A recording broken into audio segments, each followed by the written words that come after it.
পরিকল্পিতকারীকে আল্লাহ ছাড় দেয় কিন্তু ছেড়ে দেয় না।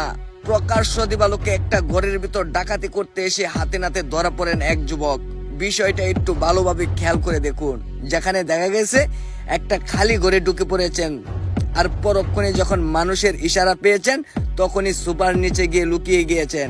এখানে এমন একটি চাঞ্চল্যকর ঘটনা ঘটতে চলছে যেটা দেখার পরবর্তীতে আপনার গা শিরে উঠবে, আপনার চোখ কপালে উঠে যাবে।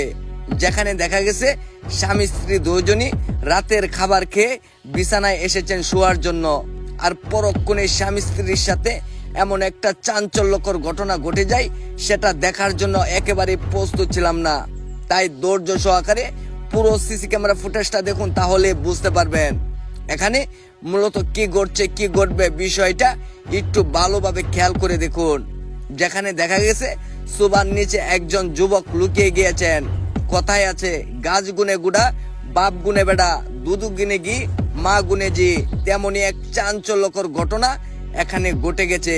যেখানে দেখা গেছে ডাকাত ছেলেটা যখন ঘরের ভিতর একা একা ঢুকে গিয়েছেন, আর পরক্ষণে মানুষের ইশারা পেয়ে শোবার নিচে গিয়ে লুকিয়ে গিয়েছেন, আর পরক্ষণে যখন তারা ঘুমিয়ে পড়েন সে কিন্তু আস্তে আস্তে শোবার নিচ থেকে বের হয়ে আসেন। আর পরক্ষণে কিন্তু এমন একটা চাঞ্চল্যকর ঘটনা ঘটতে চলছে যেটা সাক্ষী হয়েছেন এলাকাবাসী।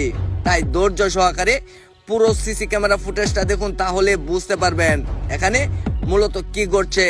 বেশ কিছু টাকা পয়সা তার ব্যাগের ভিতর যখন ঢুকায় তখন বিষয়টা আপনি একটু ভেবে দেখুন। 5 থেকে 7 বছর প্রবাস করার পর বাড়িতে ফিরেন, আর পরক্ষণে যখন টাকা পয়সা আলমারির ভিতর রাখেন, সেই আলমারির টাকা পয়সা সোনা দানায় চুরি করতে এসেছেন কিংবা ডাকাতি, আর সেটা করতে এসেই হাতে নাতে ধরা পড়েন এই চোর। আসলে এমন ঘটনার বাস্তব চালচিত্র ঘটে যায় আমাদের সমাজে অহরহ। তাই আপনার আমার সতর্কতা অবলম্বন করতে হবে, না হলে আপনার আমার টাকা পয়সাও এভাবে চুরি হয়ে যেতে পারে কিংবা ডাকাতি হয়ে যেতে পারে। যখন মানুষজন ঘরে না থাকে তখনই কিন্তু তারা সুযোগ পায়।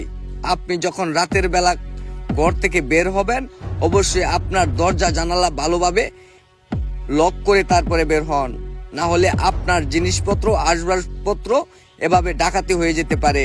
আসলে এই সিসিটিভি ফুটেজটি আমরা শুধুমাত্র আপনাদেরকে বোঝানোর জন্য তৈরি করেছি, কেউ সিরিয়াসলি নেবেন না। আর অবশ্যই এই সিসিটিভি ফুটেজটি শেয়ার করে সবাইকে দেখার সুযোগ করে দিন, কেননা আপনার আমার সাথেও এমন ঘটনা ঘটে যেতে পারে। তাই সতর্কতা অবলম্বন করার জন্যই কিন্তু আমরা এই সিসি ফুটেজটি সাজিয়েছি। সবাই ভিডিওটি শেয়ার করে আপনার টাইমলাইনে রেখে দিতে পারেন। সবাই ভালো থাকবেন, সুস্থ থাকবেন। দেখা হবে নতুন কোনো ভিডিওতে। আল্লাহ হাফেজ।